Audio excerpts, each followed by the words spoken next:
안녕하세요. 중소돌입니다. 오늘은 6월 13일이고요. 현재 장중이고요. 지금 현재 코스피는 0.39% 상승 중에 있고 코스닥은 1.36% 상승 중에 있습니다. 뭐 시장의 흐름이 좋다라고 볼 수 있죠. 뭐 오늘 CPI 지수가 어떻게 또 발표가 되느냐에 따라서 시장이 또 흔들리냐, 흔들리지 않느냐도 발생이 되겠지만 뭐 예상치는 굉장히 낮단 말이에요. 근데 그 예상치 부합을 한다라는 게 호재로 작용할 거냐, 아니면 뭐 특별하게 어떻게 보면 이제 재료 노출이라고 해서 시장이 빠질 거냐의 관점으로 좀 봐야 될 것 같고요.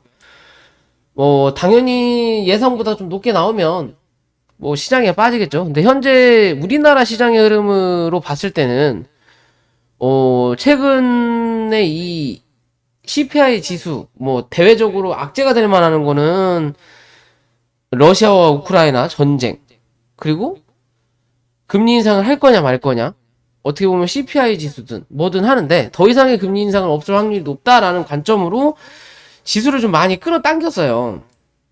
특히 어떤 걸 코스닥을, 뭐 코스닥의 지수를 끌어당긴 건 대부분 양극재, 반도체, 어떻게 보면 에코프로가 또 끌어올렸다라고 좀 볼 수 있는 거고, 코스피는 SK 하이닉스와 삼성전자가 끌고 갔다. 반도체죠. 결국엔 가는 놈만 갔지 안 간 놈들은 안 갔어요. 항상 제자리에 있는 상승 시장일 때도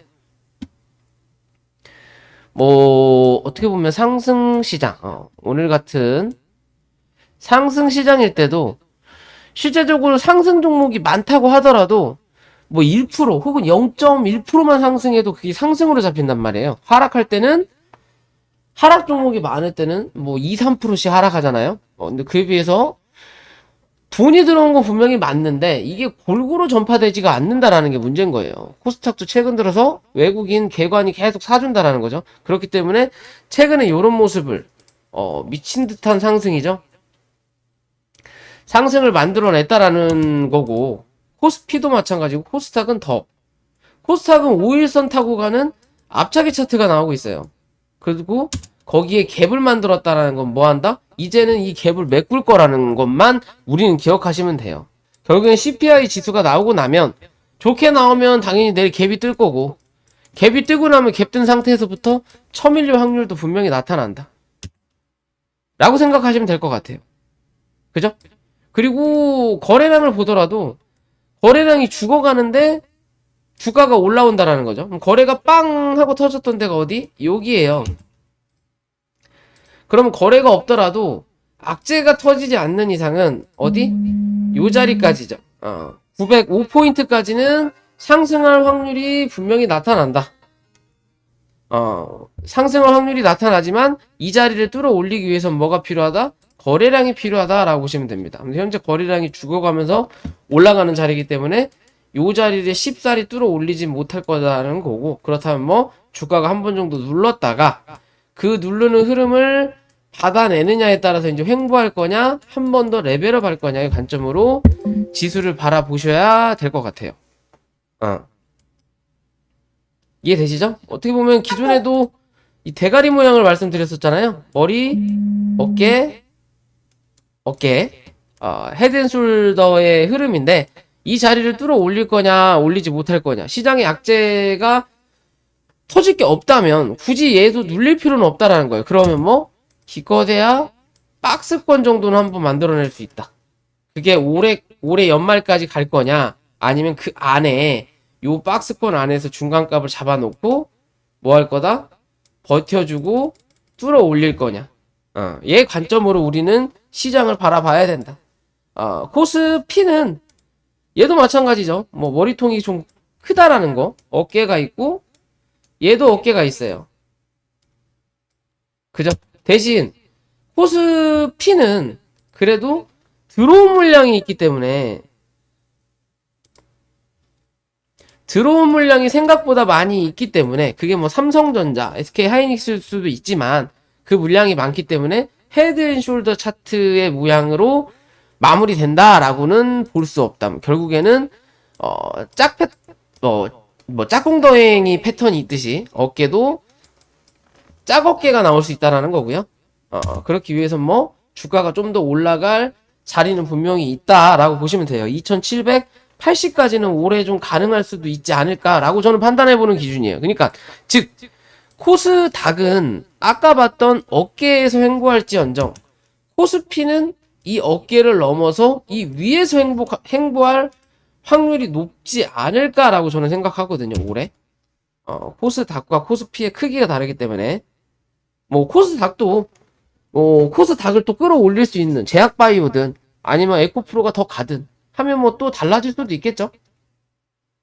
달라질 수도 있지만 그래도 이제 에코프로가 편입도 좀 되고 다시 단기 기존 고점의 부근까지 올라왔다라고 좀 판단을 한다면 이젠 뭐 해야 돼? 슬슬슬 눌릴 수도 있겠구나 라고 판단을 해야 되는 게 맞지 않을까라고 생각을 해요. 에코프로가 70만원대를 넘어섰죠. 그죠? 기존에 올라왔던 자리인 거고 어떻게 보면 이제는 3천장의 흐름을 만들어내고 있어요. 이 자리를 뚫어 올리면 가는 거고 못 뚫어 올리면 단기적으로 박스권의 흐름을 만들어내는 모습을 좀 만들어내다가 요 박스권의 중간값 위에서 단기 박스권을 만들어낸다면 한 번 더 그렇지 못하고 눌린다면 전체의 박스권을 활용하는 척 했다가 뭐 할 수 있다? 한 번 정도는 누를 수 있다라는 관점으로 접근하셔야 됩니다. 이해되시죠? 3천장을 찍으면 단기 저점을 한 번 정도는 확인하러 내려갈 수 있다라고 판단하셔야 돼요. 이번 달 아직 많이 남았기 때문에 뭐 감싸고 끝난다면 당연히 다음 달도 한 번 더 조금이라도 칠 수 있는 그림을 만들어낼 수 있다라는 부분이 나타나는 거고요. 뭐 어찌됐든 현재 흐름상 뭐 시장을 끌고 가는 건 좋은데 지수만 쓰잘데기 없이 올려놔 버리면 나중에 조정을 받을 때 그동안 가지 못했던 애들은 덩달아 놀래가지고 털려요. 즉 개인들이 턴다라는 거죠. 쟤들 빠지니까 내 종목 살짝만 움직이면 살짝만 건드려주면 뭐한다? 너도 나도 던진다라는 거예요. 왜? 더 빠질까봐. 안 그래도 못 갔는데. 그죠? 그러면 이제는 에코프로 기준에서 뭐 아주 장기 투자를 하시는 분들이 아닌 이상은 어디? 요 박스를 기준으로 중심값을 잡아라. 라고 말씀드릴 수 있을 것 같아요. 결국 71만원 이탈하면 뭐 해야 된다? 정리하는 게 맞아요. 어느 정도의 물량을 정리해야 된다. 위로 올라타면 뭐 한다? 한 번 더 간다. 이제 이 박스권 안에서 버텨내느냐? 다시 밀고 내려앉느냐? 장기적인 관점은 64만원만 이탈하지 않으면 됩니다. 그런 관점으로 보시면 된다라는 거고요. 오랜만에 현대바이오가 최근에 미친듯이 올라오죠. 뭐 붙이는 패치, 백신 뭐 얘기가 나오면서 어떻게 보면 기존에 누군가가 어거지로 눌렀다라는 거고요. 그 자리에 대한 매집이 있었다라고 생각할 수밖에 없는 것 같아요. 어거지로 누른 애들이 현재 올리는 자리에요. 그러면 얘가 뭐 못해도 41,500원까지는 단기적으로 상승할 가능성이 높다라는 거고요. 그러기 위해서는 뭐 해야 된다? 38,300원을 이탈하지 않으면 돼요. 얘는 그 자리만 이탈하지 않으면 어찌됐든 요 자리까지는 한번 친다라는 거고 요 자리를 뚫어 올리느냐 못 올리느냐는 뭐 지켜봐야 된다라는 거겠죠. 그죠? 뚫어 올리면 42,500원까지 단기 파동이 이어질 수 있다 라고 생각하시면 될 것 같습니다. 그런 관점을 보시고요. 곡물주들이 갈 듯 말 듯을 해요. 갈 듯 말 듯을 좀 많이 한다라는 거고 하청기가 다시 또 올라오네. 갈 듯 말 듯을 한다라는 거고 최근 한일사료가 다시 좀 대장을 잡는 듯한 흐름을 만들어냈는데 아직은 이 박스권에서 유지하고 있다. 근데 중요한 거는 이 곡물주들이요. 기존 같은 흐름이라면 박스권이든 어디든 상단을 때리고 나면 죽었거든요. 근데 최근에 몇몇 종목들은 버틴다라는 거예요. 뭐? 한탑, 한일사료, 그리고 대한제당, 또 뭐 있어요? 미래생명자원. 뭐 오늘 신송홀딩스가 뭐 대두 관련을 움직이긴 했는데 얘랑은 지금 곡물들하고는 전혀 반대로 간다라는 거. 한탑도 보더라도 저번에 말씀드린 대로 단계별로 버틴다라는 거죠. 계단식 상승이 나올 수도 있는 자리다라는 거예요. 그럼 요 안에서만 버텨내면 뭔가 뉴스, 악재라도 시장에서 한번 터진다면 상승을 한다라는 거고, 한일사료 역시도 현재의 자리에서는 크게 보는 박스권이지만 이 박스권에 뭐 중간값 위에서 버틴다라는 거죠. 그죠? 그러면서 고점은 일단 높였다. 저점도 현재는 올라가고 있다. 그럼 이 추세만 유지한다면 한 번 더 위로 쏠 수 있다. 라는 관점으로 접근할 수 있다라는 거고요. 누보는 한 차례 쏘고 나서 이제 힘이 빠졌어요. 확실히 힘이 좀 빠졌고, 일단은 가둬놓는 자리인데, 글쎄 얘는 조금 지켜봐야 될 것 같아요. 얘가 대장을 계속 할 거냐, 아니면 타 종목이 대장을 하면서 얘도 수급을 좀 만들어내는 그림만 만들어 줄 거냐, 얘 뭐 관점으로 봐야 되는 거고요. 이랬든 저랬든 이 종목은 2650원을 이탈하지 않는 게 좋다. 이 자리 이탈하면 2400원 초반대까지는 한 번 정도 밀어야 되면 결국엔 얘는 대장의 역할을 하기에는 어렵다. 당장은 어렵다라는 거고요. 대한제당 설탕 관련이죠.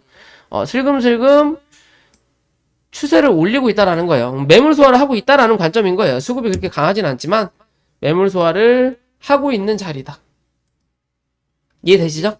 그래도 위에 매물대가 많기 때문에 여기서 얘가 대장으로 치고 갈 확률은 사실상 조금 떨어진다. 그래도 무난하게 움직이는 자리는 한번 만들어낼 수 있다라고 좀 판단하면 될 것 같아요. 그런 관점으로 좀 봐주시면 될 것 같고요. 삼부토건이 어떻게 보면 곡물주들이 움직이지 않을 때 좀 움직이는 흐름을 좀 만들어내고 있는데, 최근에 이 수급 자체가 들어오는 수급을 나오다가 오늘로써 이 각도가 강해졌어요. 그죠? 그러면 뭐 해야 돼? 내일이나 모레 안에 위로 한번 쳐줘야 돼요. 못해도 3,000원 한 번 정도 때려줘야만이 이어가는 흐름을 만들어내지. 그렇지 않으면 요 안에 갇힌다. 그러면 내일이나 모레 한번 누르면 다음날 이제는 2,500원대를 지지하는지 체크하셔야 돼요. 그 자리에서만 지지 받으면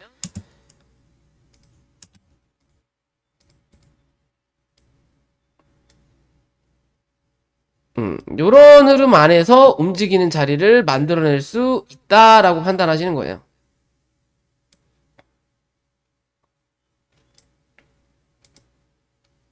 어디서? 요 안에서. 이해되시죠? 그런 관점으로 접근하시면 될 것 같다라고 판단하는 거고요.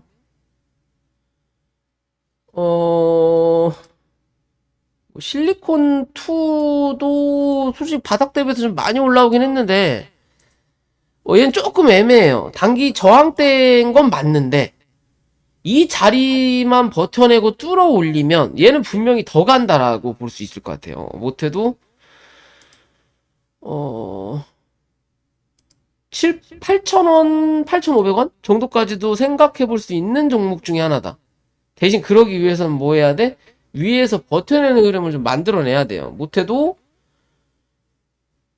얘는 5,800원을 이탈하지 않는 그림으로 5,800원 위에서 계속 버텨내야 된다. 즉 이평선을 어느 정도 안화시키고 밑에 있는 이평이 위로 끌어올릴 수 있게끔 자리를 만들어 놔야 돼요.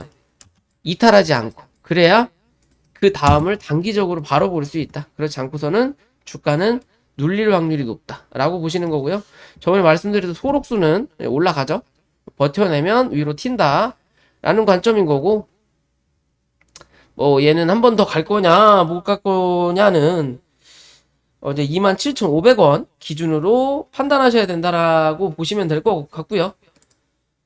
포스코 DX 오랜만에 이제 에코프로 올라오면서 얘도 같이 올라가야 되는 기준인데 이제 수급이 많이 빠졌다라는 거죠. 거래량이 그렇게 들어오지 않는다. 그러면 어떻게 보더라도 들어왔던 수급이 100% 나갔다라고 볼 수 없는 자리예요. 그러면 여기서 그나마 흔들었던 자리인 거고, 여기까지는 무난하게 빠르게 올라올 수 있다라고 말씀을 기존에 드렸었고, 요 자리에서 일단 뭐 단기 저항, 그럼 다시 한번 눌릴 때